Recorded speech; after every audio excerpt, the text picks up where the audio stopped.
Imagine you are a sculptor working on a magnificent statue of white marble. It is your life's work, a reflection of your deepest values. But as you work, passers-by stop and throw handfuls of dark, wet mud at your statue. Some do it because they don't understand your art. Others do it simply because they are covered in mud themselves. If you stop every time to cry, to scrub the marble, or to throw mud back, the statue will never be finished. Worse, you will become as muddy as they are.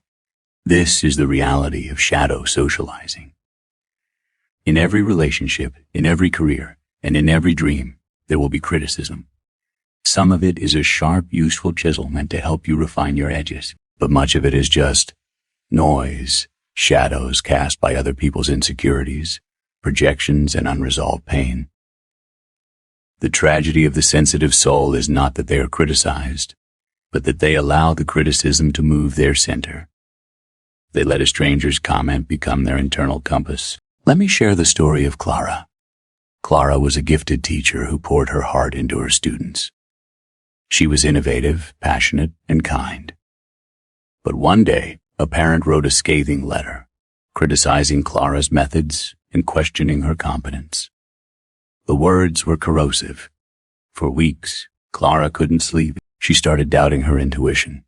She became rigid in her teaching, trying so hard to be perfect that she lost her joy. She was no longer teaching her students. She was defending herself against a ghost. One afternoon, Clara visited an old mentor, a retired diplomat named Marcus, who'd spent 40 years in the crosshairs of public opinion. She showed him the letter and asked, "How do I fix this? How do I make them see that they are wrong about me?" Marcus led her to a small pond in his garden. He picked up a stone and threw it into the still water. Ripples moved across the surface, distorting the reflection of the trees. "Clara," he said, "the pond didn't do anything wrong yet. Its surface is disturbed. But look deeper. Is the bottom of the pond disturbed? Are the fish at the depth troubled by the stone on the surface?"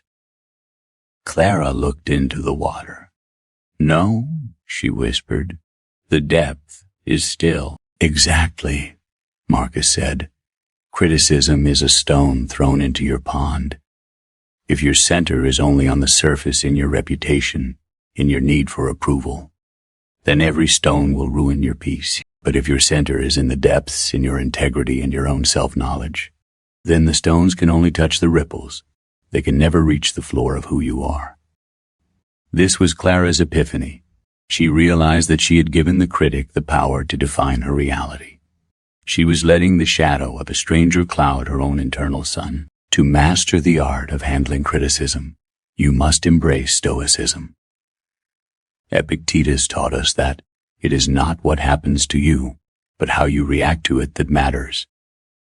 When someone criticizes you, they are revealing their own internal map. Their criticism is a reflection of their values, their limitations, and their day. It is a piece of data, not a divine judgment. By maintaining your silence and your discipline, you separate the signal from the noise. This requires the art of letting go. You must let go of the idea that you can control your reputation. You can control your character, but you cannot control the image of your character in the minds of others. Trying to manage everyone's opinion of you is a form of madness.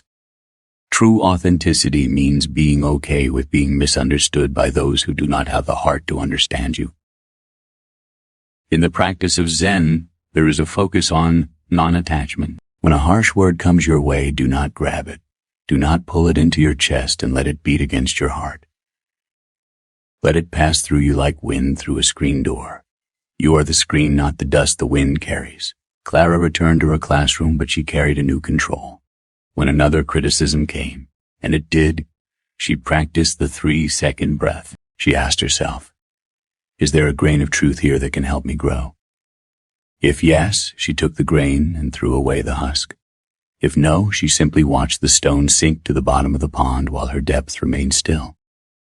She stopped being a perfect teacher and went back to being an authentic one. She realized that the only way to avoid criticism is to do nothing, say nothing, and be nothing. And that is a price far too high to pay.